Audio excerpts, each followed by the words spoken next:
My great-grandmother was a singular woman. She actually raised my mother, so I always thought of her as my grandmother, but in little ways it was obvious that she was at least a generation older than my other set of grandparents. She was a fascinating individual. She was happy most of the time, except when she was furious. That toothless grin and that funny little laugh will always be with me. She was cheaper than anyone I've ever known. She spent most of her time alone in a semi-retirement village, a house apart by itself, next to a bunch of other houses that looked exactly like it. The things in her house had been in her house, hanging in those places, sitting on those tables forever. She measured her shoes by how many administrations they've been through. Every summer, at least for the hottest part of the summer, she would stay with us because she wouldn't put out the money for an air conditioning unit. She was a wonderful woman in a lot of ways, stubborn as all get out. She really had a certain way that things were to be, and that's the only way they were to be, no matter what happened. Of course, we had our fun with her too. There was this one particular road in my hometown that had a bit of a curve one way and immediately a curve the other way and again back again. We called it the SCurves. And she would always get upset when we drove. She didn't like that area to be in the car when we were going over. Miraculously, no matter where we were going into town, we always seemed to have to go through that particular area. Oh, you're doing it on purpose again. Oh, I don't know what you're talking about. No, I don't know. She was what you call a Methodist, and not any of this newfangled United Methodist. She was what I like to call down-home Methodist, the kind you only find in small towns. She was religious as all get out. And sometimes it seemed to me that she was really from a different world. She just didn't seem to connect, but she was faithful and she meant it. Some of the places where it didn't seem to quite connect with us was times like when I realized that my mother learned how to ride a bicycle in college. Part of that's the generational gap. But she also learned how to play cards in college because there would be no cards in her house. Cards are used for gambling, and that is the road to the devil. Thank you very much. So I knew her mostly in her later years, in that old house. And there'd be filled with all kinds of interesting bits and pieces. Mostly things from PTL. For those of you who are too young to know PTL, the Praise the Lord Network, the televangelism station to end all televangelist stations. Jimmy and Tammy Faye Baker doing their thing.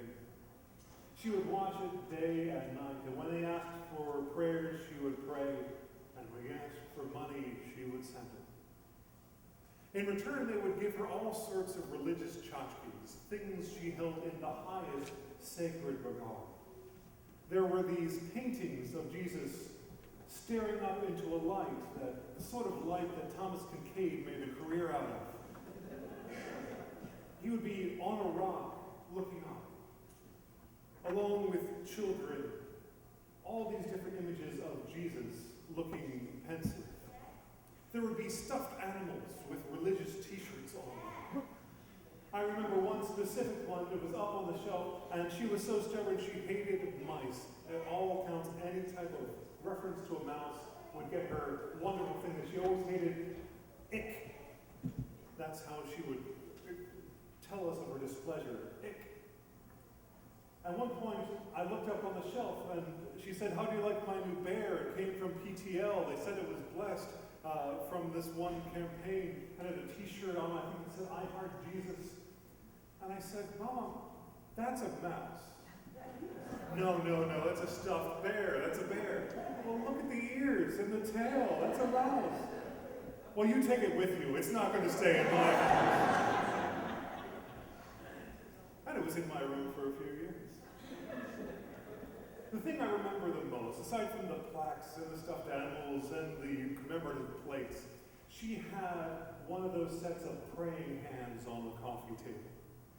Praying hands magically coming out of a book. Probably the Bible, come to think of it. Big, heavy things. And it was always on the specific spot on the coffee table. I would pick it up and play with it. How the felt on the bottom of the book. The heaviness of it. The gold or maybe brass-like paint that was supposed to be on it, flecking off in different places. The overly worked knuckles and cuticles on these praying hands. I can remember trying to get my little fingers, inside those praying hands. Something that always looked at. And I knew she was a person of heavy, heavy prayer herself.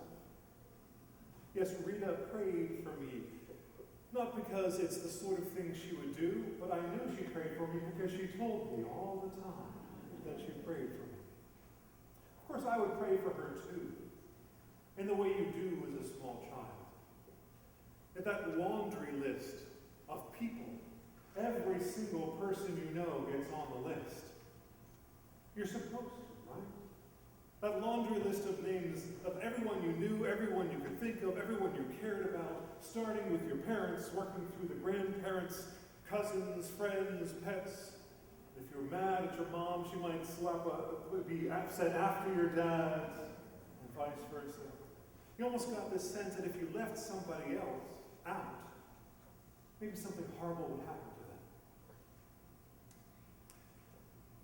I wonder if you presented that loved one or that person you knew to Jesus in the same way you prayed for them back then, what would the response be? Jesus, I pray for Grandma. Yeah, what about her? No, it's praying, Grandma. Well, what do you want to pray for? No, I'm just listing her name. There's nothing specific. I would like to think that my great-grandmother's prayers evolved beyond that sort of list-making. When she put her hands together like those praying hands, as I'm sure she did, what did she pray for? When she prayed for me, what was her prayer? To try something a little different with you all this morning, a bit of a guided meditation. Close your eyes if it helps, and go on this journey with me. Imagine yourself standing outside of your home. You're looking at it there. You notice some of the details. Maybe the yard, maybe the door. Details that you would pick out of that home. At some point, standing there in the sun looking at your house, you notice that Jesus is standing there next to you looking at the house. Just standing there with you looking. And then you take him by the hand and you bring him into your home. What do you see there? Who is there? Are they sitting in the chair they always sit in? If there is someone there, introduce Jesus to that person. What does that look like? Is there a hug involved? Is it a shaking hands? Do they know each other already? I've never introduced them before. As you tour your house, you make your way to your own room. And imagine there are shelves all around the room. And there are boxes there, each labeled different parts of your life. Maybe they don't look the same. Maybe they are different colors, different sizes, falling apart maybe. Maybe they're very organized. Now you go over to a box of your own choosing, and you offer it to Jesus, who looks through it. What does that feel like? You chose the box, after all. And then Jesus goes over and Jesus chooses a box and looks through it. What does that feel like? After a time, the lid is put back on the box. You go back toward the front door. It's time to say goodbye. Jesus meets anyone else in the house who happens to be there before it is time to go. And you let Jesus go. You were standing there on your own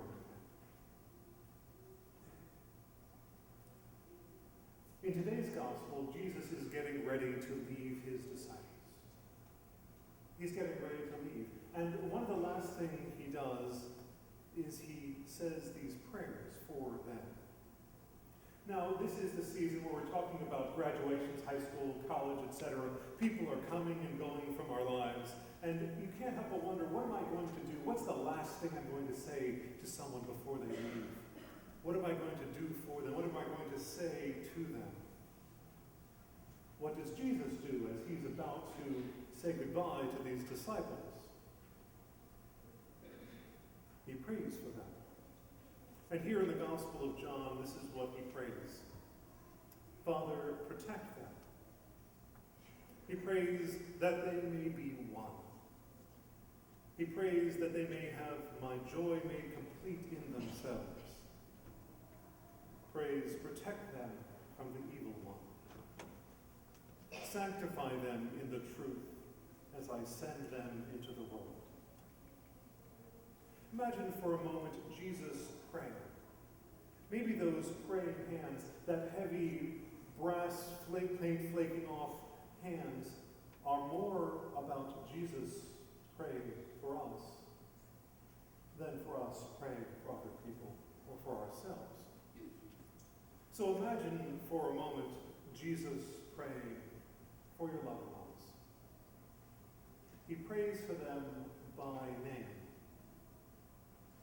What is it that Jesus prays for?